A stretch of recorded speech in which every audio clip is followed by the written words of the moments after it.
Welcome to Bryan Health Podcast. I'm Melanie Cole, and joining me, we have a panel today with Cassie Metzner and Stacy Dahlkoetter. They're both athletic trainers with Bryan Health Nebraska Orthopedic Center, and they're here to highlight athletic training in youth sports. Cassie and Stacy, I'm so glad to have you join us today. This is such a great topic, and it's a topic near and dear to my own heart, and so important as we see what's going on in youth sports today. So, Cassie, I'd like to start with you. Can you quickly touch on the role of an athletic trainer in youth sports, all the way into college and professional, if you would like, because we don't think of athletic trainers as much. We think of just coaches. Tell us what your role is. Well, thank you for having me today. As an athletic trainer, we get to be at sporting events and be at practices. But with that comes preparing for emergencies within those events. As you could see at the professional level that we just had with Damar Hamlin, there were athletic trainers that helped with that situation. So doing that, we're there at the high school level, youth sports, helping with the emergency situation. We're also there if the injury does occur to evaluate and determine whether or not we can treat the injury ourselves in rehab, or if we need to refer on to another specialist.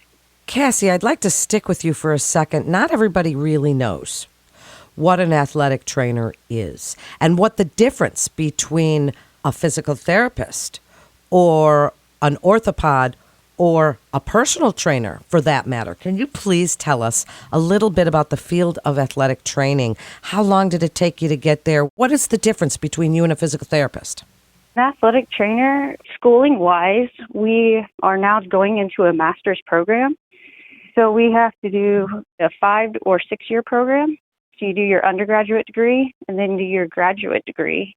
The difference between an athletic trainer and a physical therapist is physical therapists, they can work with more the elderly people, more specific types of diseases. Athletic trainers are only allowed to work with the population that we are trained to work with. So we are seen more in the sporting activities in high school, colleges, and professional, but we can also be seen in military settings, in law enforcement, in the industrial setting as well.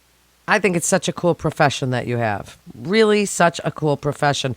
And Stacy, I'd like you to tell us about the amazing impact sports involvement can have on children. Why is participating in organized sports so important for kids? And especially right now, we've seen this epidemic of mental health issues. We've seen an obesity epidemic. We've seen all of these things. And with the advent of COVID, such a sedentary lifestyle. Speak about what you have seen in your career, that the impact that sports has had. And I told you both about my own son before we got on, because the impact that it had on him was remarkable and gave him a whole career.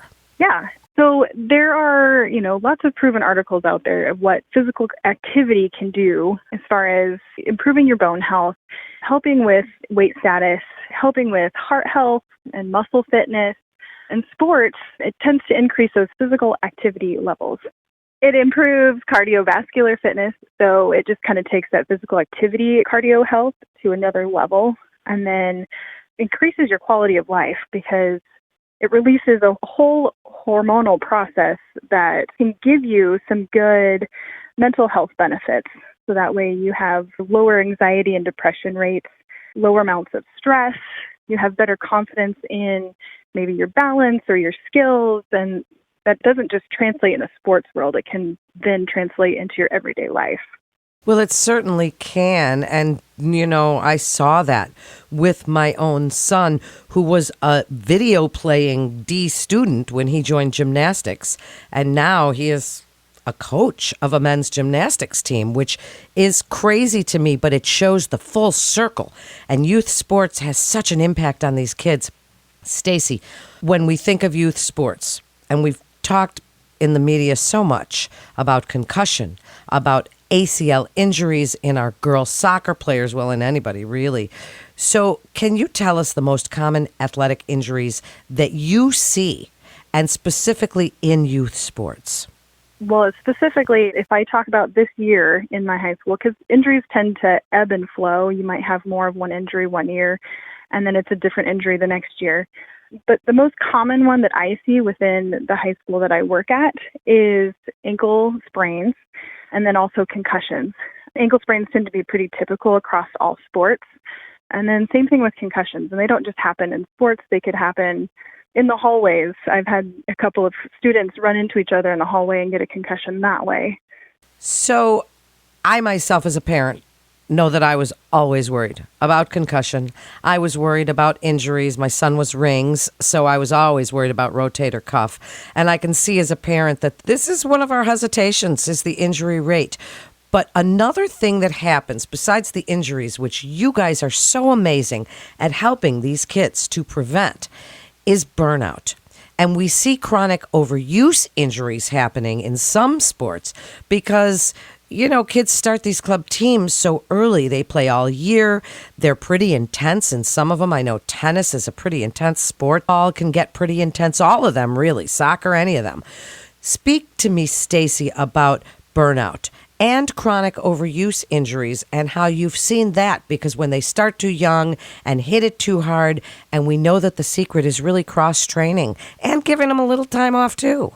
That's absolutely correct. Burnout tends to happen when you have a lot of high levels of stress, whether that's emotional stress or psychological, but then your body gets fatigued when you are involved in a lot of different events all at the same time. Sometimes you can have an immune system failure where you're sick all the time. And so what I tend to see is more of an increase in some of those overuse injuries. So shin splints, patellotendinitis, or any sort of inflammatory response within a tendon or a ligament. And so we get those chronic muscle and joint pain. Sometimes you can have a personality or mood change just because the body's fatigued. They don't have the rest that they need. Their sleeping patterns might change. And so with the increase in injuries, that's when it becomes more of a risk for injuries, when you have those chronic inflammation, chronic lack of sleep patterns that sets the body up for failure. And I would just like to add on. So now, like, physicians and studies are starting to show it's good to avoid specializing before puberty, just to avoid putting too much stress on the body.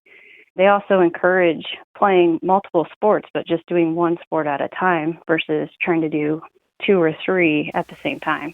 That's a great point. So then, Cassie, as we move into the preventive tips from the trainer, if you will, I'd like you to speak a little bit more about scheduling, injury prevention, even strength training, because we've heard over the years ossification, bones not done growing. Is strength training appropriate for young athletes as we learn to cross-train? Are we just doing body weight exercises? Give us some of the injury prevention things, the sports that, you know, maybe divers are going to do something else in the off season or vice versa. Just give us some of your best advice. At my school, my best advice is just sticking with the one sport at a time. We play one sport in the fall, one sport in the winter, one sport in the spring. Try not to do club sports on top of all of that. And then trust your strength coach. Don't try to do additional strength training on your own. Trust your strength coach at the school or trust your coaches. And then the coaches, a tip for them is just to include warming up properly, stretching properly. Teach these kids how to do all of that so that way they can take it on with them as an adult as well. Yeah, that's great advice. And now, Stacy, this one's important here. Tips for the parents, because as we've seen, and I tried real hard when my kids were in soccer, not to be that parent screaming on the sidelines, but I'd like you to speak to the parents a second on also recognizing concussion. Their child might come home from a sport one day and they notice something is a little bit different. I'd like you to speak to the parents about what they can do to help their kids get ready to play, how they shouldn't really be over-involved or dreaming of their own vicarious dreams through those kids, because we've all seen that, right? And we've all seen that in the field where we all think our kids are going on to play college and professional, whatever, and it doesn't always work out that way. Speak to the parents for a minute. Yeah, that would be the number one piece of advice I would kind of suggest is being involved in multiple sports is a great thing because it decreases your chance in those overuse injuries. However, you want to avoid playing too many sports at the same time. So if they're playing a high school basketball They shouldn't be playing club volleyball and maybe club tennis or doing multiple things at the same time, because that can lead to those injuries like stress fractures. But then also don't just have them play one sport year round. They do need that time off. And then a lot of our physicians that work with our sports medicine program really suggest having 2 to 3 months off per year. And so just to encourage multi-sport participation, but trying to limit that to one sport at a time, because having the lofty goals of wanting to be a college athlete or a professional athlete is a fantastic dream to have. You just don't want to have those dreams lead into bad habits of overtraining. And then to touch on the concussions a little bit and kind of how a parent maybe could recognize symptoms. Not everyone has the same symptoms, so it's not kind of a one-size-fits-all. Your child, they might just have a headache. They might be complaining about some maybe sensitivity to light or noise. May have personality changes. They may not. Sleep can be affected, but it might not. But especially if they were there at the event, saw the incident happen, they can check in with their child to see how they're doing, maybe right after the event and then an hour or two later. And then if something is still not right, go with your gut. And if there is an athletic trainer at their school or associated with their youth sports league, have them see the child and kind of help determine if it's a concussion or not. If there's not an athletic trainer that's available, we usually suggest that they see their primary care physician just for that initial visit to help out with that. That's great advice. It's so important. And so, Cassie, I'd like you to have the last word here. Speak to parents. I'd like you to reiterate the amazing impact sports involvement can have on children, and even touch on how parents can be involved and that they and their children can do things that aren't necessarily only team sports, like playing Frisbee, taking walks, things that they can do together to get the whole family up and active. No, that's going to be great advice, is just parents, teach your kids how to be active. Go out, like she said, go out on walks, go on bike rides, spend time together. Don't just pressure your kid to play a sport. Because like we were talking about earlier, Melanie, your son didn't start doing gymnastics until he was a freshman in high school. And then he was able to go on and compete at the collegiate level. That's incredible. You don't hear that very often because parents want to push their kid too early to specialize when they're 3, 4, 5 years old, which can lead to burnout. I've even had kids on the volleyball team. She played volleyball grade school through high school, got on the collegiate team, and now just decided to let it go with the college level. She decided to take a different route and be with family more so instead. So just encourage your kids to spend time with you, teach them good habits, healthy habits of eating nutritionally correct, eating right, being active. It doesn't always have to be about sports. Well said. Thank you both so much and sharing your incredible expertise today. You've seen this, and parents, I hope that you will share these shows with your friends and family on your social channels, because we are learning from the experts at Bryan Health together, and they're giving us great advice as parents. We don't always want to hear it, but it's great advice in getting our kids involved in youth sports, because it really can be life-changing and help them so much.